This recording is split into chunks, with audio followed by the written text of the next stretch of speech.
Hi, this is Mr. Boughton. I wanted to go over today's notes and today's lesson with you in this format instead of the normal like Zoom class format. It may just be faster and simpler for you. Please pause this video whenever you're working on something and then you can start it back up to see the answers. On Thursday, September 9th, this is our warm-up right here. Very quick. This is mental math right here. The students will take a test, so they work on the test for part of the class, and then I'll show you what the rest of it that we work on. So we're not going to worry about the test. We're just going to work on the math stuff that we do. So here's our warm-up, dividing these. These are all mental math. So pause the video right here and then jot down some answers and then start up the video and I'll go over the answers with you. Okay, we are back here. And let me see if I put the answers on this next page here. Don't think I did. Okay, so the answers are very quickly when we divide by 10, we can find the answer very easily by simply moving the decimal over in that direction one space. Just like when we multiply by 10, we move the decimal to the right when we multiply by 10. So when we divide by 10, we move it to the left. So dividing by 10 means we just shift the decimal to the left, and that is the answer. So 0.038 is our answer for that. And of course, dividing by 100 is dividing by 10 to the second power. So we're dividing by 10 twice. So of course we just do 1, 2, 0.832. 832 thousandths is our answer. And then here, once again, 2 shifts over, so 1.8337. is the answer to that. That's our warm-up. Some quick division by powers of 10.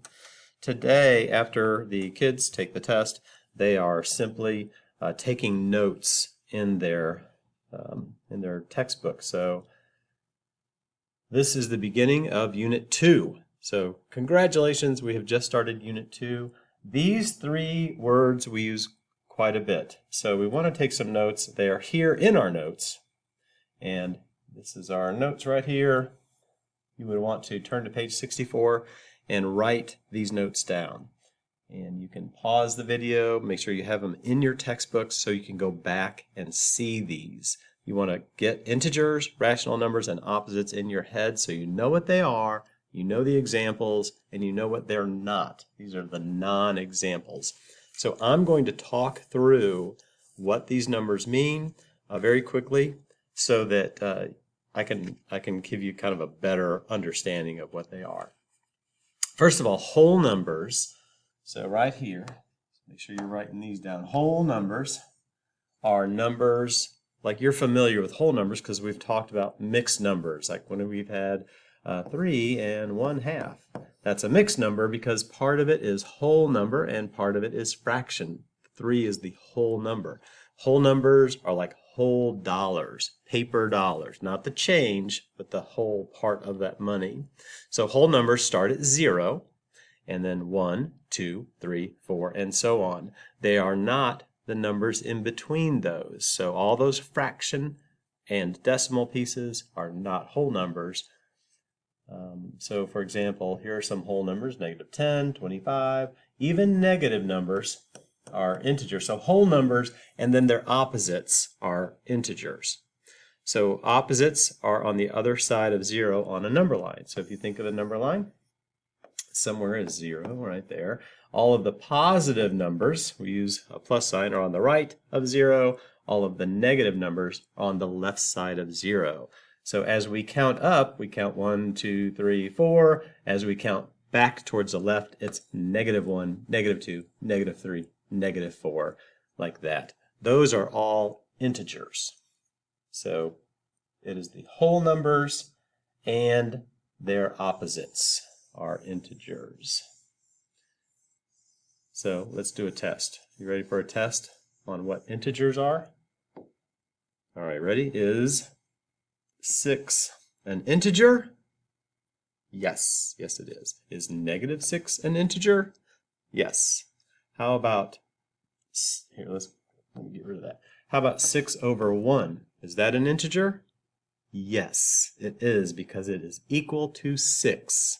It is equal to 6. It's not a fractional piece. Even though it looks like fraction, and in fraction form, it is a fraction. I got to answer my phone.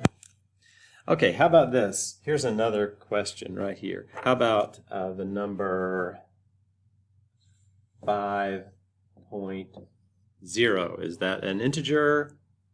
Yes, it is. Even though it has a decimal, 5.0 equals 5, and that's an integer.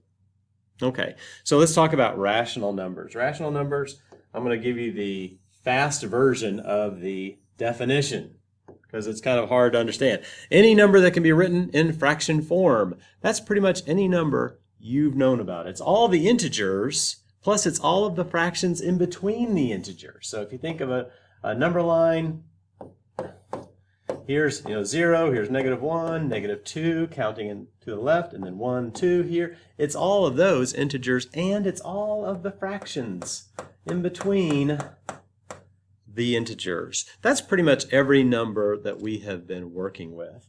All decimal numbers, almost all decimal numbers, I should say, can be changed into fraction form. So 0.3 is 3/10. 0.1543286. That can be written as a fraction too. It would be a really big fraction with big numbers, but that's fraction. Any decimal, here it says right here, any decimal that terminates or repeats is a rational number. Here's an example. 0.6 repeated. That's 0.66666, and it keeps repeating forever. That's a fraction. That's a famous fraction. You might recognize it, 2/3. How about 0.3 repeating? 0.33333333. Yes, that can be a fraction too. And you may have guessed it, 1/3. So any fraction that terminates or repeats is able to be written in fraction form. So here's all these examples over here. So you might be asking, what's a non-example? What type of number is not a rational number? And you are familiar with this, pi, which is 3.1415926. It goes on and on and on. It never terminates, it never ends, and it never repeats itself. It never gets into a loop where it just starts repeating the same digits. So that is not a rational number right there that we're familiar with. There are other numbers also that as you get older, you'll be dealing with other numbers that are not rational numbers.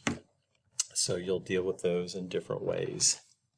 And then we talked about opposites right there. Basically, numbers that are the same distance from 0, but on opposite sides of the 0 on a number line. So for example, we've kind of sketch this out. So 2, here, let me just get this here. So 2 and -2 are opposites. They're both 2 away from 0. 1 and -1 are opposites, and it's easy to make opposites, like -5 and 5.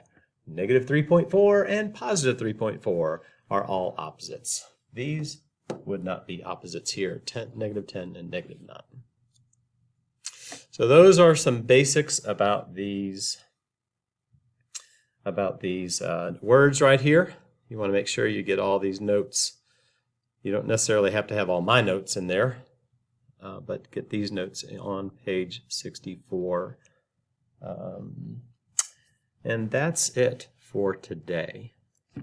I will talk to you at another point. I'll do another one of these for tomorrow. All right, guys. Bye.